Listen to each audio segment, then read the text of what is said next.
We'll discuss today how we can capitalize on the recent developments, how we can move forward with the progress expected for the next years, and also how we can make sure we correlate, we link the sustainable investment policies with the outcomes in the real economy, being, for example, the achievement of the Sustainable Development Goals and the alignment of financial flows with the Paris Agreement and more.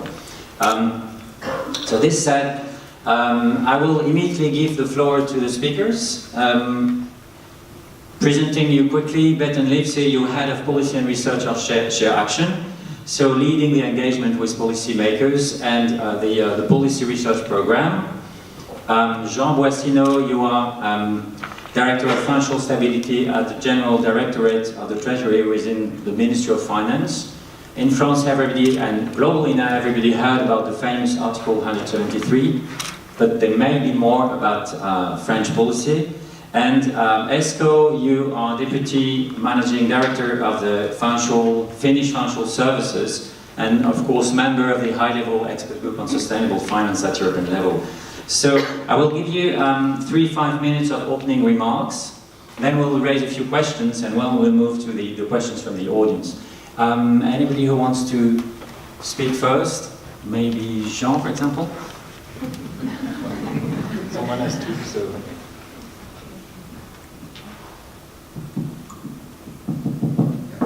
Someone has to start first, so I will be. Thank you very much for inviting me today. It's a great pleasure to be here and engaging with you. When I pondered a bit late yesterday about what I could be saying, I saw that I needed to start with maybe a quick remark and a more general comment on what policymaker can do in that respect, and with some kind of contradiction, because we firmly believe in the French Ministry of Finance and in the French administration that successful sustainable investment and sustainable investment practices, going from strategic asset allocation, risk management, all the way through day-to-day fund management, is hardly something that you can mandate. So there is a special place to be found for policymakers to be useful in that space, and we want to be a part of basically, or one of the enablers of a change in cultures and market practices. And this is something we've been trying to do for a number of years, going back as far as I can tell from the late 90s. I wasn't in that position at the time, but I can find a thread of policies over the past maybe 20 years. And what I can say also is that there is definitely some kind of acceleration since, I would say, 5-6 years. Obviously in France, in the context of being the host of the COP21, that definitely puts some onus on us. But I think there is more to that than just special events. And it's firmly grounded also in the belief that finance has to be something purposeful. It's not finance per se, but it's finance serving the economy, and finance at its best serving the economy is very powerful enabler for growth and sustainable growth. So that said, what can we do? There are things that are quite usual, I think, for regulators. I will leave aside policies revolving around how to mobilize private and public finance. I'm not quite sure that's the topic of the day, but it's obviously part of the picture. The first steps we went through was definitely along unlocking information, making sure that financial people in the financial markets started to have the information they needed to be able to, when they were asking themselves some questions, they would have that information. And it's something that started early on in the 2000s, and has, I think, culminated with the TCFD work. And part of the Article 173 is definitely within that logic of making sure that financial markets have the information they need. Then there's another thing as finance policymaker that we need to do is to clarify that sustainable investing and mindset is definitely part of the mainstream, and that the mainstream is not, there is nothing in the regulatory framework typically that prevents someone to be sustainable, and goes even beyond that, as typically the prudential frameworks ask you to monitor and manage all sorts of risks, wherever they come from. It's definitely something that needs to be aligned, and the alignment needs to be reaffirmed and somehow reconciled. It's not always obvious, but it's clearly. I think we are collectively working toward these reconciliations. Just to take an example of things that happen in France, we were mandated by the Parliament 2 years ago to produce a report on how to assess risk in the climate-related risk in the banking sector, and we went through with the Banque de France and the ACPR, so the banking regulator. We went through actual banking portfolios, the regulatory frameworks, research regarding climate-related risk to see where there were gaps, what we needed to make sure that the banks were really in a position to look at these risks and to manage them. And I must say that the biggest missing piece is certainly not on the regulation, on the regulatory side, but mostly on data and understanding of the risk, and I think that's where we should be putting some more efforts. So these ones were two pieces of policies that were quite, normal, I would say, and then maybe moving to things that are less obvious and maybe a bit more innovative.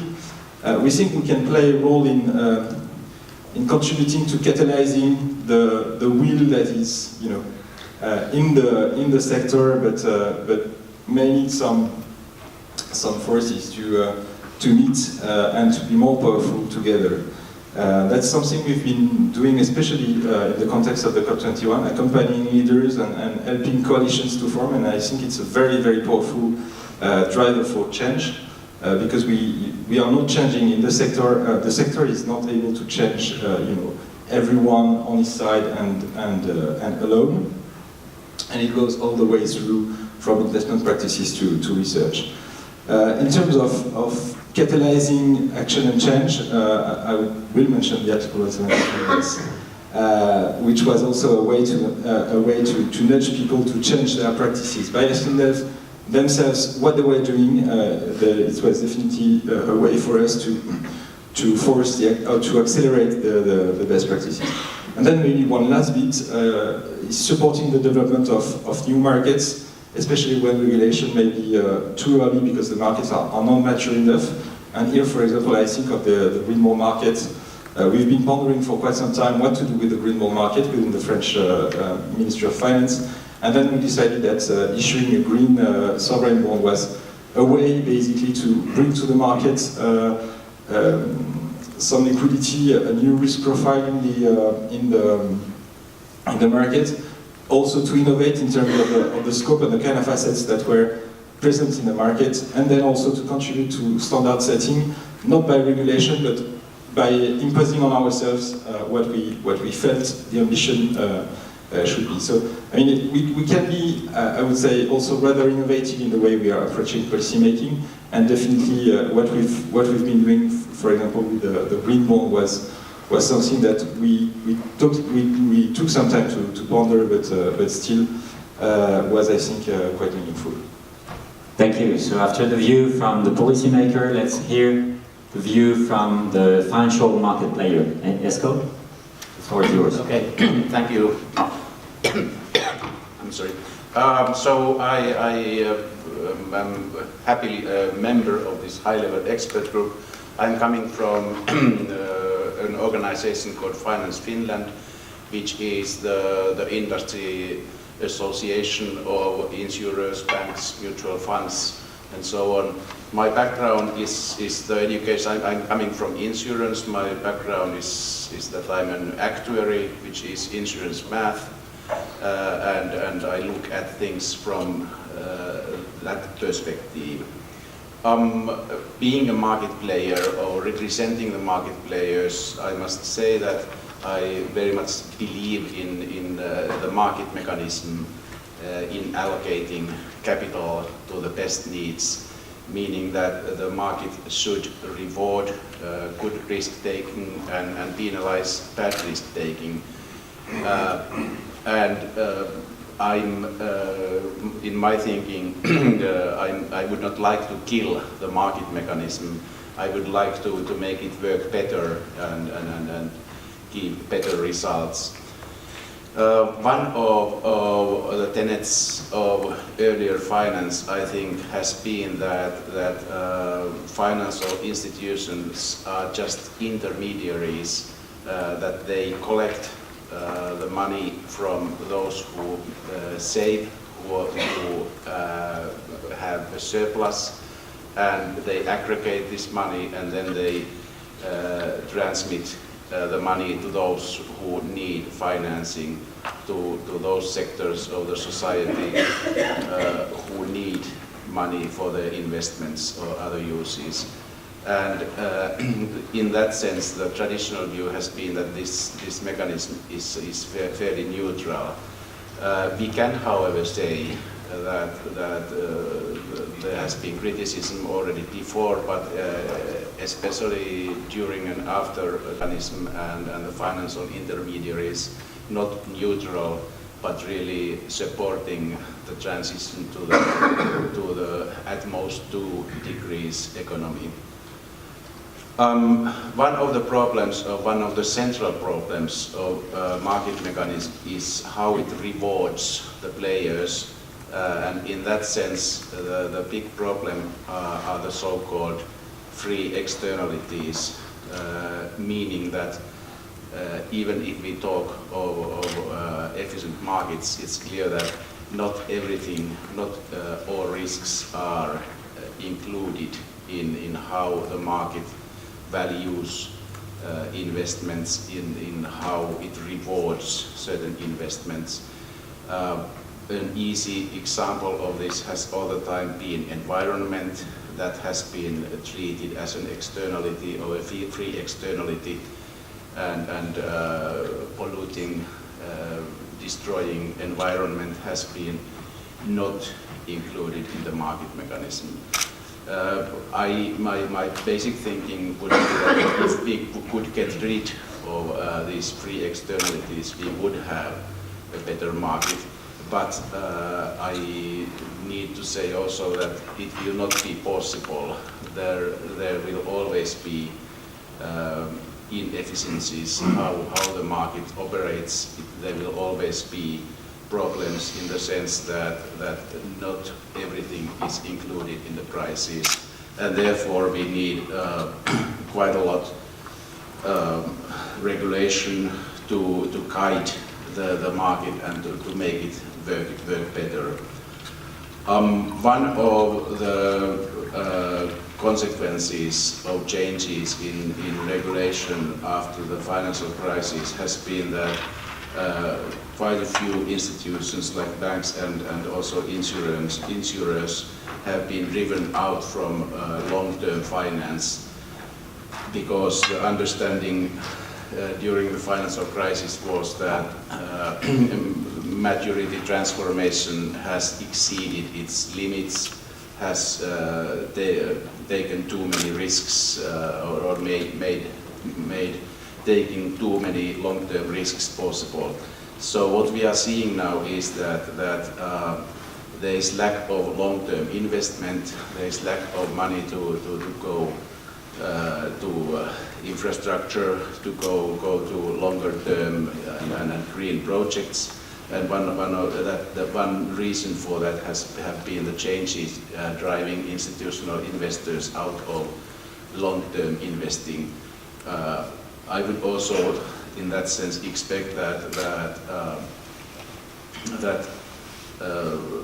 the high-level expert group would lead to ideas on or measures on how to make it possible or make it easier for institutional investors to invest in the two-degree economy and do it long term.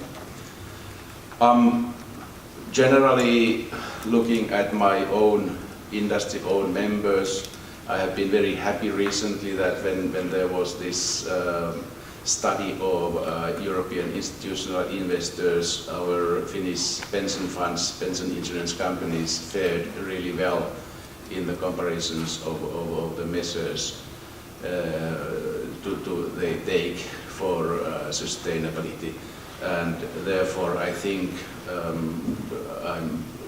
I'm not only talking of like a federation or something like administration. I see very much movement in my own institutional members, insurance companies and banks really doing something different than what was the practice earlier. But these are the first few thoughts. So without a transition, the view from the NGO, Bethan, for ShareAction. Thank you. In preparing for this panel today, I was just thinking about some of the things that public policy and regulators can do that the market cannot do, and perhaps civil society also can't do. And I'd just like to flag the sort of 3 headline points I came up with, and to think about how well the work of the high-level expert group, which is one of the sort of most live and important developments at the moment, recognises these. So the first is that public policy and regulators can take a macro-level perspective. And this allows them to take action on a scale that civil society, the market cannot do on its own. So I think ShareAction is pleased that the high-level expert group has recognised this. It's shifted the debate from seeing sustainable finance as a sort of add-on or subset of finance, a particular asset class, for example, to looking at the challenge of creating a sustainable finance system as a challenge of changing things at a systemic level. I think that's a really positive shift in the conversation that we're seeing. The second thing that public policy can do, or has, is a public protection function. And I'm not saying industry is out there to harm society and citizens, but there are competing and different incentives and interests within the market and within the financial sector. And I think it's down to the regulators there to make sure that they protect, and there are mechanisms in place to protect the citizens and the people whose money is invested, and the people who are impacted by the actions and outputs of the financial sector. And I was pleased to see that the high-level expert group in its discussion, particularly around institutional investment, has connected the debate back to the ordinary citizen, the pension saver, retail saver who puts their money into the investment sector. Those of us who lobby regulators and policymakers regularly will be familiar with the argument of the line that they cannot impose a burden on business. And in the UK we have the better regulation policy, I guess, which is the idea of 1 in, 3 out. So for every one regulation that puts a burden on business, they have to be able to justify that by taking out 3 or the equivalent of the impact of 3 regulations. I think it's the same in the EU. And at times it can feel that the concern is so much on the side of not burdening business that they forget that the financial sector puts a burden on society too. Of course it's got an important role, but it has an impact on the world in which people live. And most notably at the moment the debate is around climate change, which is a very obvious role in which the financial sector has in shifting us towards a low carbon economy. But if it doesn't take those steps, then it will also accelerate us towards catastrophic climate change. So really pleased to see that the high-level expert group has again recognised this and has proposed a sustainability test for EU legislation, such that, as well as looking at the burden that new regulation and legislation will put on business, they'll also look at how well it fits with the sustainability agenda. And goes some way, I think, to starting to redress the balance of looking at the role of finance in society. And the final thing I just want to raise is that I believe policymakers can set incentives and disincentives in a way that the market cannot and does not. And I think the high-level expert group has recognised this because it talks about the need to shift incentives away from short-termism to long-termism. But I think there's an open question around what the disincentives and penalties are when it comes to the sustainability finance debate. And I agree with some of the opening remarks of Sebastien that there's been a big trend in looking at increasing transparency and disclosure, and the mechanism for enforcement in this area being around with what we call the comply or explain mechanism. But it's not clear, or I think there's still to be decided and defined how we're going to introduce accountability into the system. And that accountability will be in part around making sure that there's a measurement of impact, and it will also be around making sure that there are sanctions, so that we don't just have people feeling that they've done their job when they disclose things. And I think there's a really important role there for regulators to think about how they penalise and sanction bad behaviour or inaction. And there's a really important role there for civil society organisations to start now, and I know that lots of people in the room who are from civil society do this, but to play the watchdog role to hold industry and policymakers to account when it comes to making sure that we are clear what the impact of even the best of regulations as they're coming through from policymakers, what the behaviours that they're actually driving, and what happens when people aren't living up to the standards that are set by regulators. Thank you. I'll move now to a few questions from my side for each of you. I'll start, Jean, to chase you a bit. I have three questions for you. The first one is on the Article 173. Now, the corporates and institutional investors have reported for the first time on that basis. What comes next in France next year with this article? The second question is, how do you think it can be reused by other countries or potentially at EU level, for example, through the expert group? How could it be mainstreamed at EU level, for example? And the third question is there more in France than this Article 173? Because it has become world famous, but I mean, has the French government a broader view on sustainable finance? Thank you.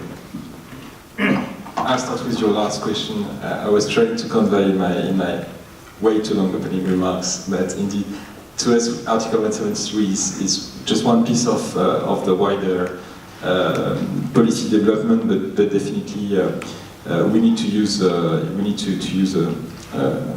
others' initiative to get the ball rolling in the right direction. And Article 173 is certainly not a kind of panacea, but just one lever among others.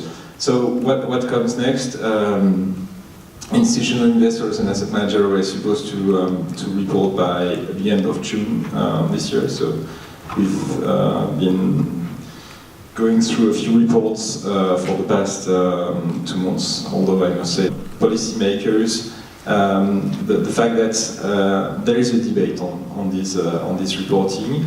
There's not just one voice, one analysis, but a number of different perspectives, and it's very useful in learning what we can learn from that. What I can say also is that the feedback we get typically from the federations, the insurance federations, for example, is that the regulation has been quite instrumental in putting the issue higher up on the radar of the organizations and forcing them to formalize what they were doing and identify and fill the gaps when they saw some. So it's, beyond the information that was provided, it was definitely a way for them to an impulse for action. And maybe, can it be turned a European regulation? Personally, I would say yes, but it's not up to me to to decide. I think it's definitely one way of implementing a number of the recommendations of the TCFD, and that whole discussion on reporting needs to be framed in that global framework that the TCFD has provided us.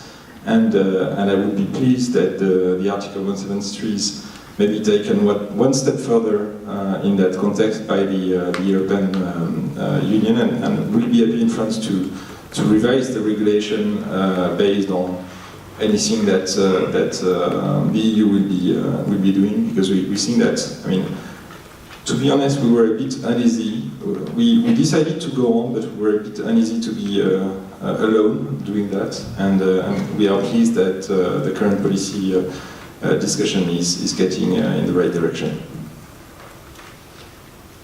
Esko, following up, I have two questions for you. The first one is, what comes next with the high-level expert group? For example, you mentioned the fact that negative externalities are not priced properly by the market.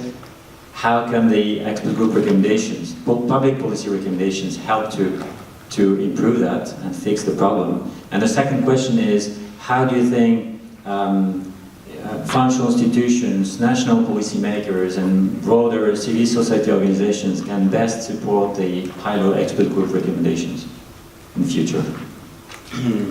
Well, with the high-level expert group, we made our interim report and published it in July. We had a stakeholder meeting in Brussels. Then we opened open consultation around this interim report, and the consultation is still going on.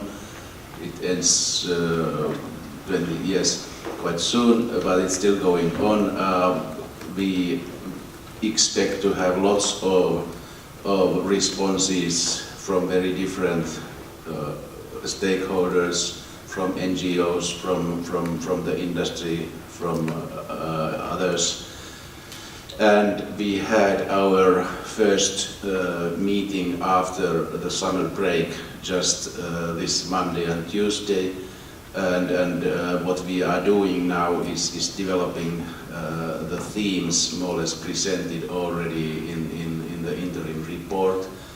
The idea clearly is that our final report by the end of the year, or it might be that our term will be extended a little from that, but our plans with the final report should be that it's much shorter than the interim report, with as clear as possible recommendations for European Union to take things forward.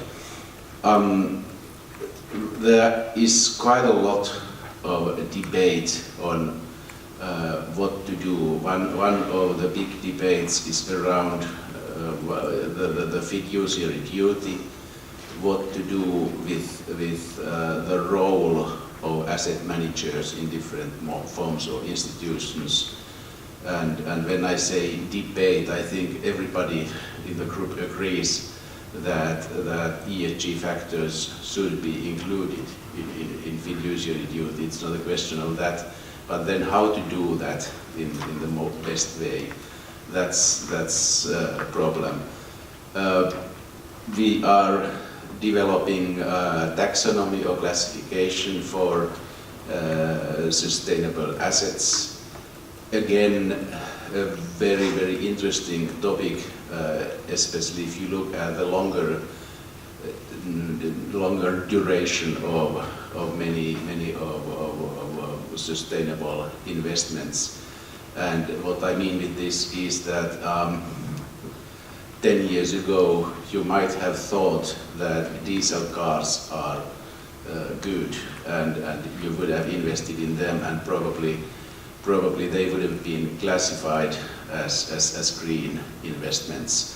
Now we are phasing them totally out, so that's a nice example of the problems.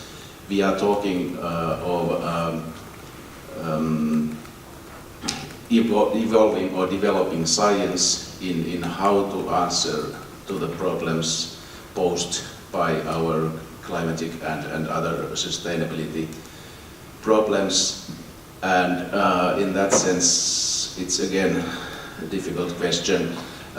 One thing we are discussing is what to do with discounting. I mean, discounting is something where you take some distant future value and you try to convert it in today's monetary values. When we talk about discounting, it's clearly so that if you are discounting with a high interest rate, then everything further away than 10 years more or less disappears. Even big amounts close to zero with higher discount rates. So in that sense, you would say that you need to use very low discount rates to make the future visible today. Then the other view is that, well, just think about diesel cars. There are risks in the long term, and usually when there are risks, you use high interest rates. So you can say that both logics are valid, that the longer term should be very highly discounted or not discounted at all. So that's one of the big problems of looking at these externalities.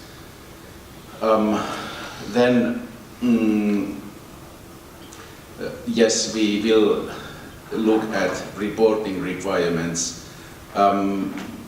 In that area, well, with reporting, of course, from the point of view of Finnish paper and pulp industry, I should say that reporting or extensive reporting is great because you need so much paper.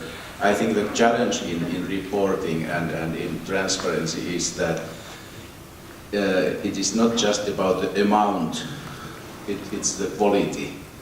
And we should really see that the quality of reporting is such that it really makes things transparent and understandable.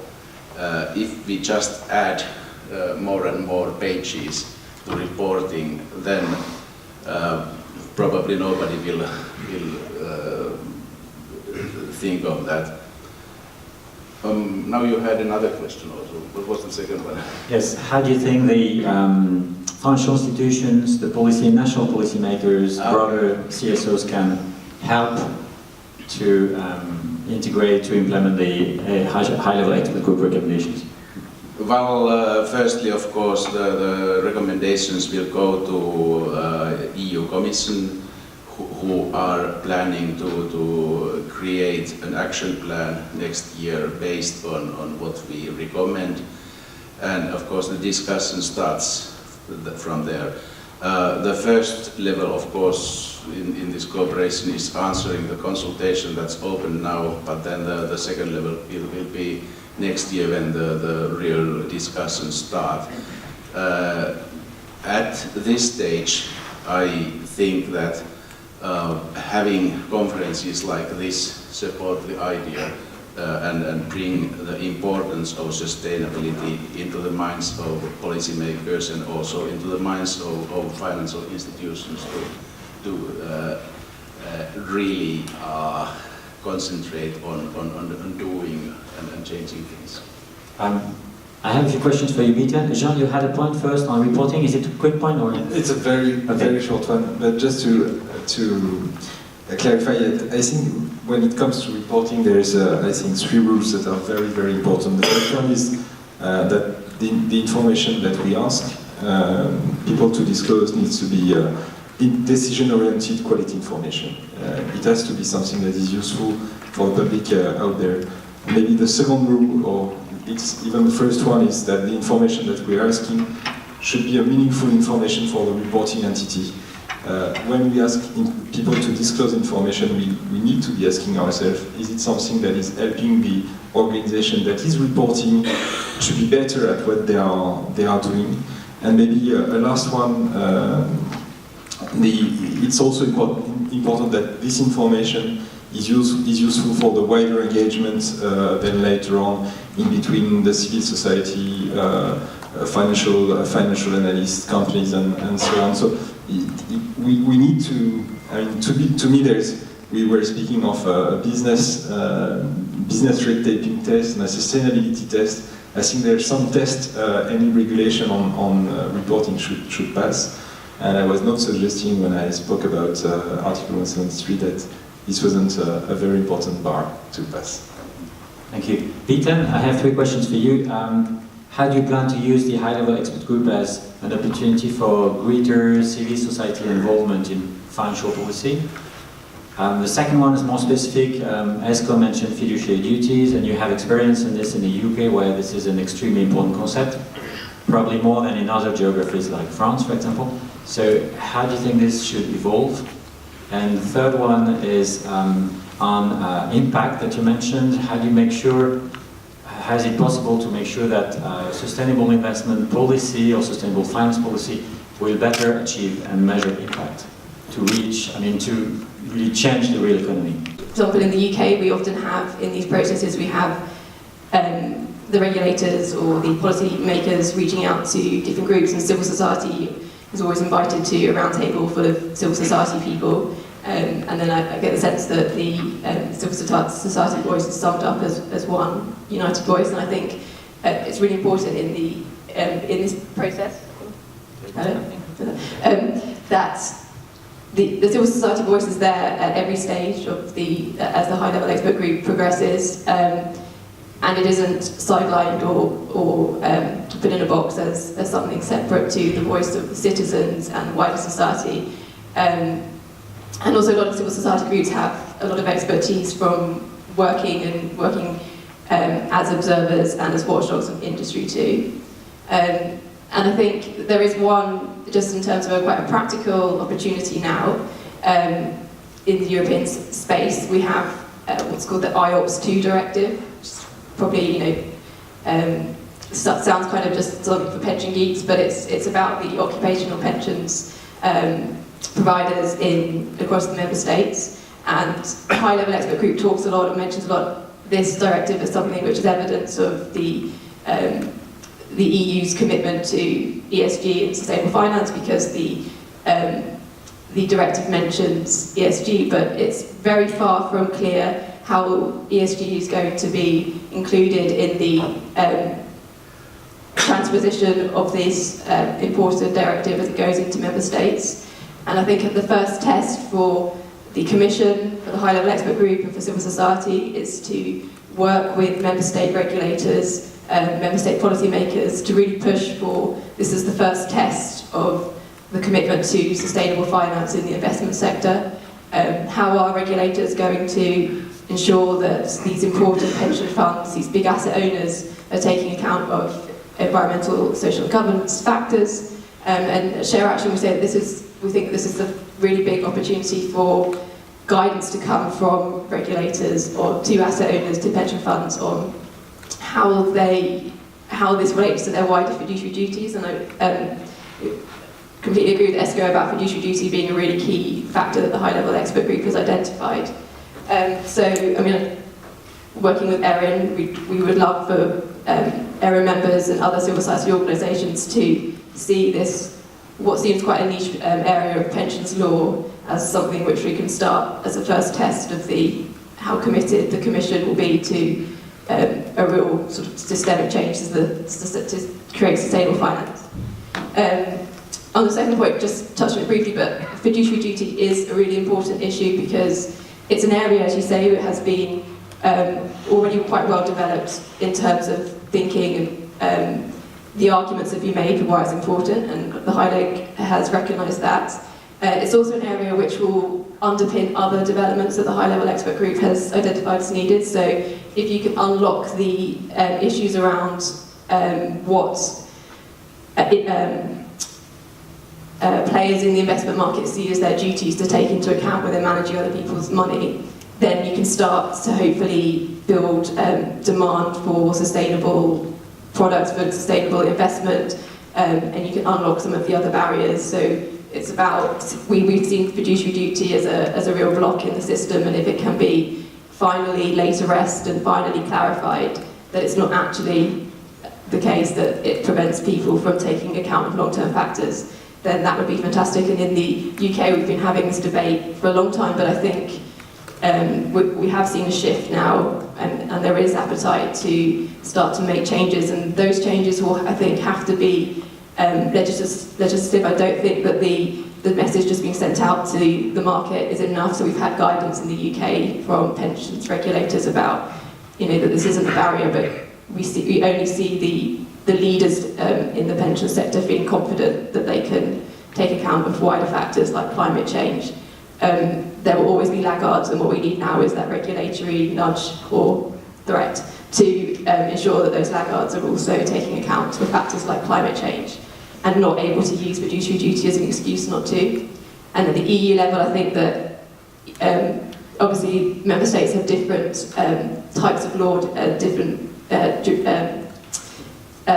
ways of framing fiduciary duty to the common law as it is in the UK, but the concept is there in the most member states as well around things like the prudent person. So I think that again a legislative boost would be important from our point of view of kind of putting this debate to rest.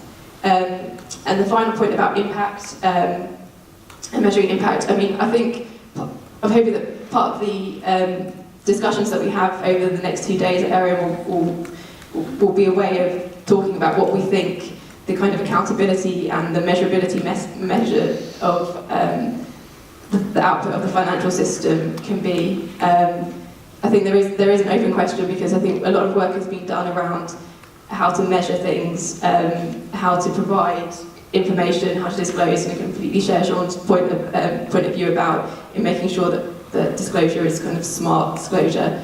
But the idea of how it comes down to measuring impact is important. I mean, I think the first, just a really small thing that could happen in the UK, a lot of the regulatory requirements when it comes to transparency, as they are around comply or explain, but there's no clear person within an organisation who is responsible when they don't comply and they don't explain very well, or when the explanation is, we don't think this is relevant to us, for example. So I think something about pinning the blame, not the blame, but pinning responsibility on somebody within the organisations is important.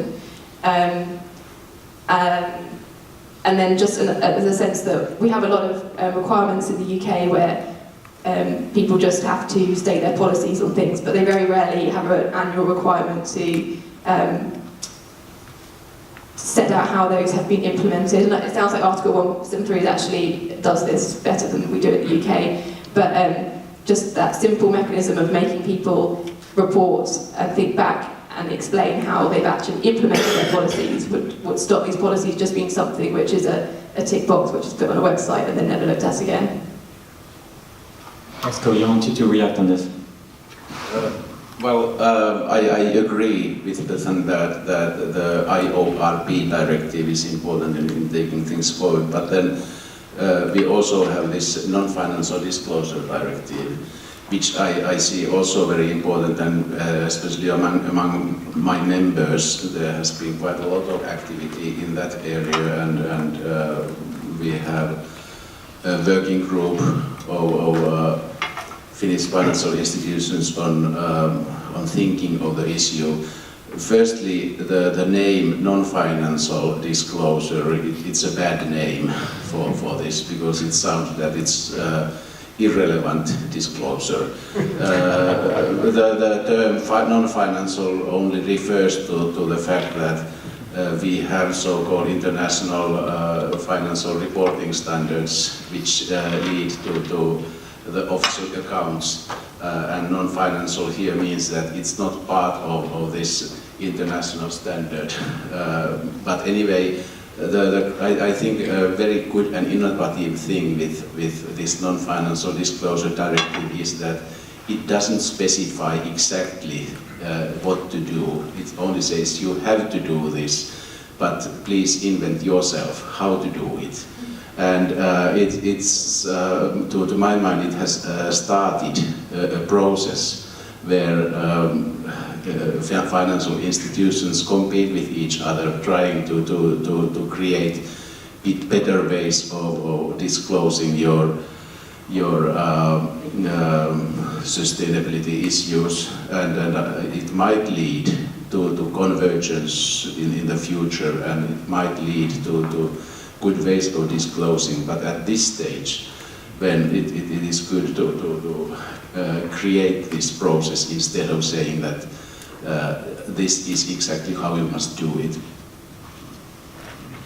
Thank you very much. There's already lots of food for thought from our great speakers, so I turn now to our great audience. I've asked to be quite strict, so please tell us who you are, and you have 1 minute maximum to raise questions so that we have more time for more questions. We have almost, 25 minutes for questions. Who comes first? Maybe you, sorry, I don't know your names. Please, hands up. And I will take questions 3 by 3. Okay, you, and then you, and you. Alex Vanderbilt, Ownership Capital. I'm a little bit confused by the panel, and please excuse me, but it's not entirely clear to me what the problem is we're trying to solve. You've got 35 trillion of investors that have signed up to the PRI. I hear the French have got these fantastic frameworks that don't prevent anybody from integrating ESG. The Finns are already doing a good job. We're attending these lovely conferences. What is the actual problem we're trying to solve? Because it sounds to me like the financial industry is doing a pretty great job. The SDGs I'm hearing in the conference. So what is the actual problem? I mean, shouldn't we all just go home? We're done, right? That's a good proactive question. Thanks, Nathan. John Stern, 2 Degrees Investing and European Partners for the Environment, to not-for-profit. Also maybe in reply to what I just heard, my plea would be for the high-level group, and maybe for member states like the French, to address the issue of environment through the lens of science. We have some good contributions, safe operating space for humanity, planetary boundaries issues that all relate to unsustainable production and consumption patterns globally. And that would be a good stepping stone to further identify the 9 major risk areas: climate, biodiversity, water. They're all interdependent, raising the uncertainties and the risks. And in terms of policy response, it means that you have to be more ambitious and more proactive than we used to be when I look at the European Union. And I think the analytical work done by scientific institutions is really instrumental. I have another 10 seconds, and I cite from PNAS analysis in 2015 some promising opportunities to effect large-scale transformative change in the near future, ranging from opportunity to scalability. And I think the term risk mitigation and public interest would be a perfect concept to deal with, to further the cause of our future. Thank you. Next question, please. Yep. My name is René de Man. I have been working as a consultant for the last 30 years, but not on finance, but on sustainable supply chains. I'm looking at the title of this meeting, the role of public policy in supporting sustainable investments. Actually, I have two questions, 2 parts of the sentence. Sustainable investment, I don't have a clue actually what that means. But I think what is a good suggestion is sustainability has always to do with protecting long-term public interest against short-term private interest. Do you agree that this is the issue? First part of the sentence, the role of public policy. I'm wondering whether public policy makers actually have the knowledge and the understanding to really understand the highly complex products that the financial industry is cooking all the time. How do you solve that? Who wants to start? So we have 3 questions. Trying to solve is that, although in discussions like this, it might sound, as you say, that this is the move is towards a sustainable system and everybody's on board. But I mean, the high-level expert group is a new development within a system which, within the EU, within member states, in which it isn't the paradigm for how the sector is run. And I think it was Professor John Kay at the launch of the high-level expert group's interim report who pointed out that this is coming in the context of initiatives like the Capital Markets Union, which is introducing or is reaffirming things like securitization, which led to the crash 10 years ago. So it's very much not the case that, unfortunately, that sustainable finance is out there and we're moving towards it. And I think in terms of the sector as a whole, you definitely have leaders and people, and as Esko said, there are incentives in the market for those people to be leaders, but you have a huge long tail of laggards, and that's the role for me of public policy. You know, the market can take the initiative, can develop things, but public policy has to be there to make sure that the standards are high across the board, and that's still missing in the sort of sustainable finance sector. And then just one sort of prompt on the what's the problem with the high-level expert group is that the focus is and they completely recognise this, that the focus is very much on climate change and the environmental factors, which the high-level expert group says is, you know, the litmus test for starting this debate, and other issues, for example, the social issues and ESG can follow.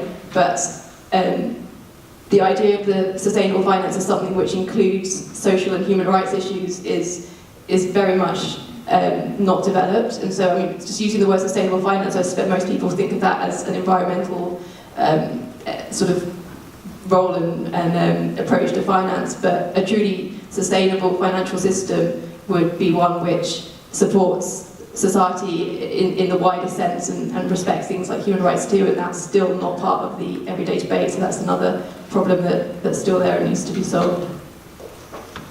You asked what is the problem. I think the problem is we see a huge need of investment in the transition to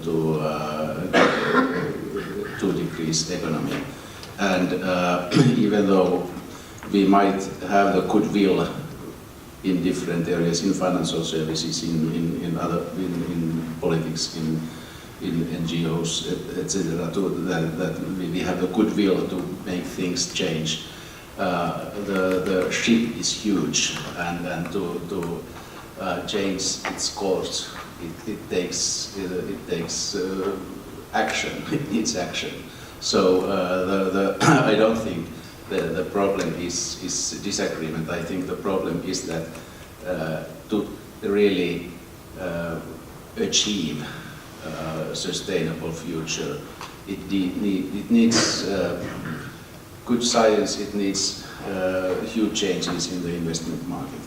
Then, so in that sense, I think the second question, quite a lot answered to that already. Then one of the problems, and this comes to politics, is that while we have a good understanding what should be done, then many political incentives were contrary to that. In different areas we have, for example, that might not be so much a European question, but we have huge global subsidies for fossil fuel, fossil energy. So that distorts the market and makes the transition more difficult. In Europe, I would say that I always get mad when I go to a supermarket and realize that buying a kilogram of minced meat costs less than buying the same amount of veggies, even though these animals must have eaten 20 times the veggies before they become minced. So it clearly shows that we have a lot to do with agricultural subsidies in Europe to really change our route to a better area. Then about what is sustainability, and well, it is really integrating ESG factors to decision making. And I refer back to what I started, that the problem is really pricing externalities, which in some areas is possible and in others it's more difficult. Yes, maybe two quick points on the first question. I fully agree with the answers of my two colleagues. Maybe also to mention the fact that even people that are well advanced in these questions, financial institutions, they all recognize that they are not there where they want to be yet. And I think as policymakers, the onus is on us to make sure that the whole sector is moving and that people just don't think that achieving what is today's the best practices is enough. So it's also to keep on moving. And to reflect on the last question, the fact that policymakers don't understand what is happening, which is completely true. It's the dilemma of policymaking that you're in a very asymmetric information situation. But still there are ways around that, and what we are trying to do basically is not to try to second guess everything that is done, but to make sure that people are forced and nudged to look beyond the traditional boundaries they are used to operate and work with. And to me, sustainability is also a way of not thinking that because you've covered the field that you're expected to cover, you feel that is enough, and that you look across to make sure that you've taken on board all the considerations, typically ESG considerations. Next round of questions, please. So one here, and one there, and then one here. Please. My name is Louise Kranenberg. I work for MN. This is especially for Mr. Esko Kivisaari. We've also, the Dutch pension sector has also answered the consultation. Well, will answer the consultation from the HLAC. I'm glad that Bethan also mentioned the S part of ESG, which seems to be sort of lacking in a way in the report, but also maybe in decision-making for most investors. How would you see that the social dimension of ESG can be more integrated? Next, please. There.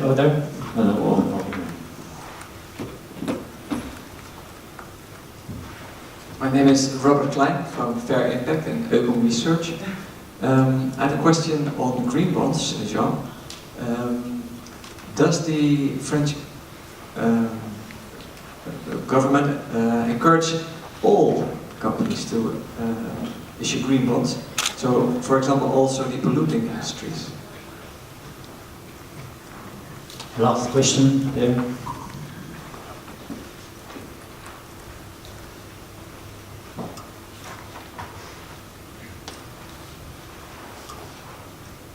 Thank you. I'm Linda van Hoorn, independent professional. When I hear Mr. Boissinot and Mr. Kivisaari talk, I hear two different languages. And when I talk to officials working closely to HLAC in Brussels, they see the same distinction of two camps almost. Mr. Boissinot talks about risks and awareness and gaps that need to be filled. And it all comes from a wish for financial stability, really. While Mr. Kivisaari is talking about market mechanisms and rewards and ignoring externalities, and that really comes from a wish for opportunities and finance-serving economy. But when we want to go and amend regulation, then we need to come to one vision or one certain objective, stability or sustainable economy. And my question is, do you recognize the distinction? Is that a problem? But most of all, how do you get the two together? Because of course, financial institutions at risk, we need to solve that.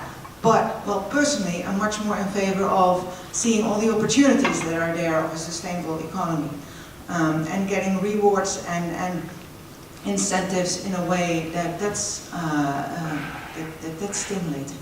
How do you see that? Thank you. Who wants to start? Three specific questions. S, part of ESG, sovereign green bonds, and how to reconcile potentially risk and opportunity sides. Okay, maybe I'll start with the last one and touch on green bond. I'm not quite sure I see the distinction that you're seeing between us, but maybe my neighbor will disagree with me and then I'll be proven wrong.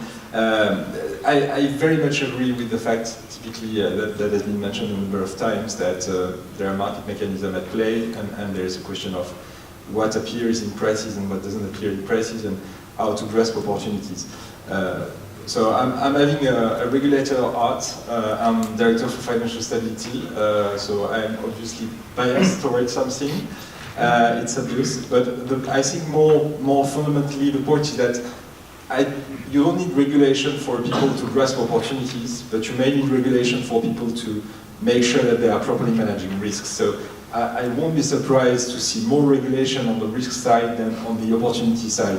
That would be my quick answer. But in the end, I think it's really resting on the same foundation. Although because of the situation we're in, we may not be giving as much weight as on the different things. With regard to green bond, what we are trying to do is to make sure that the market is developing.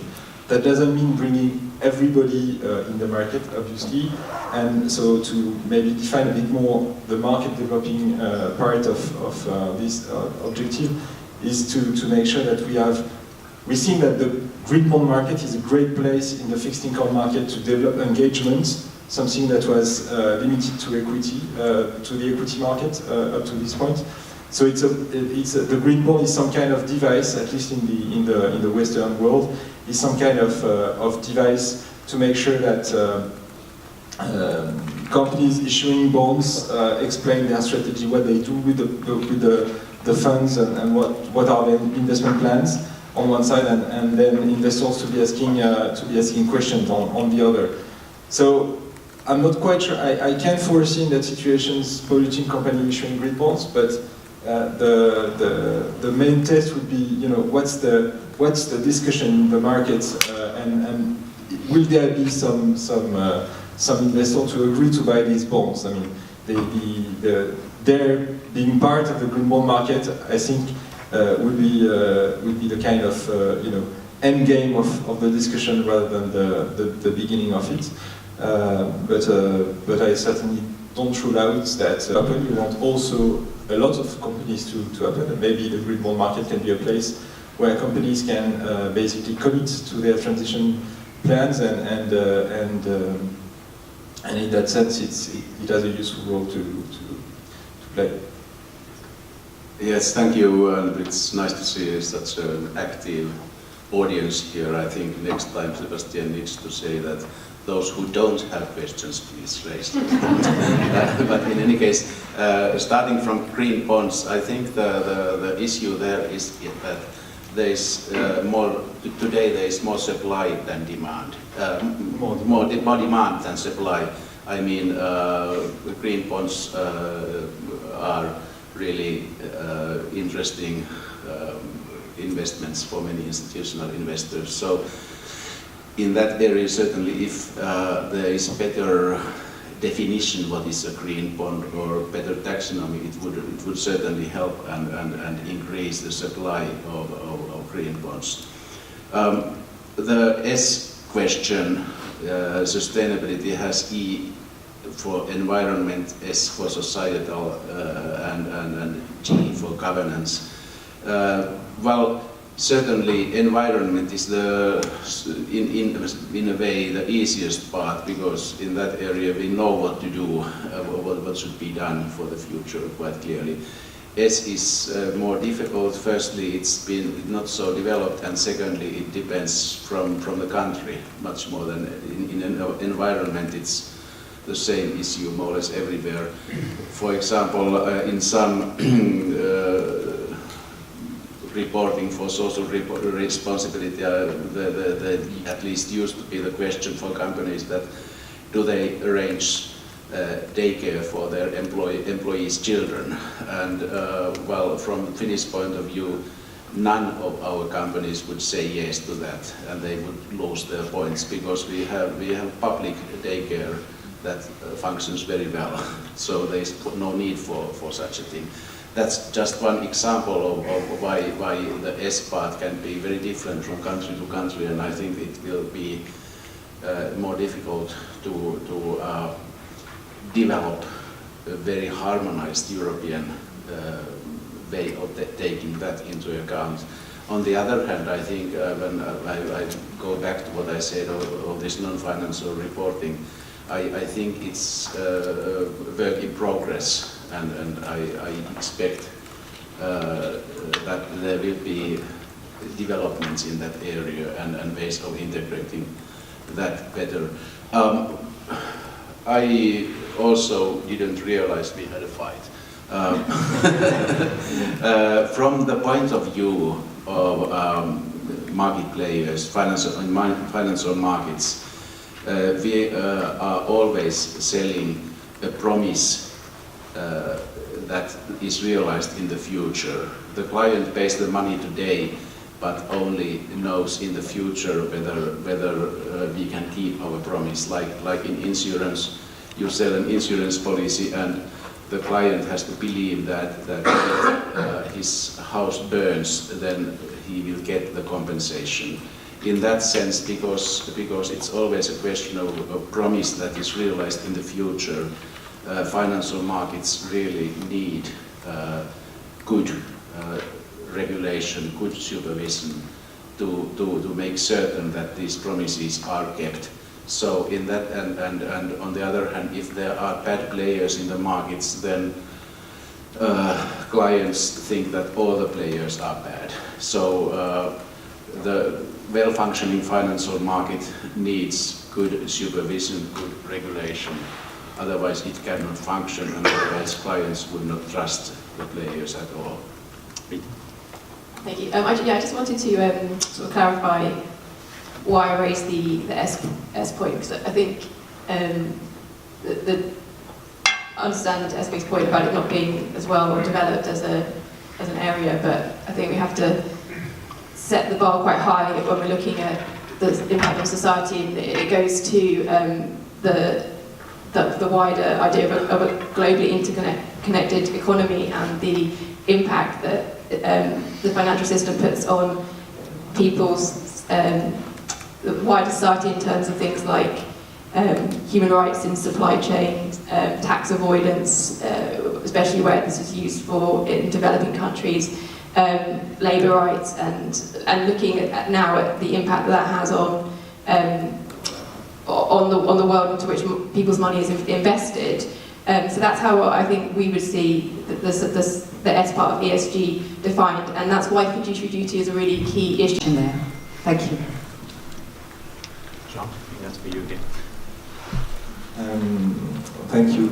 Regarding the announcement by President Macron together for the idea that passive investment is the most efficient way, the market still needs those who analyze, those who create the pricing. It cannot turn totally passive. Then the second issue on the financial transaction tax, it's a fantastic concept, but on the other hand, it won't work if it doesn't apply to the whole world.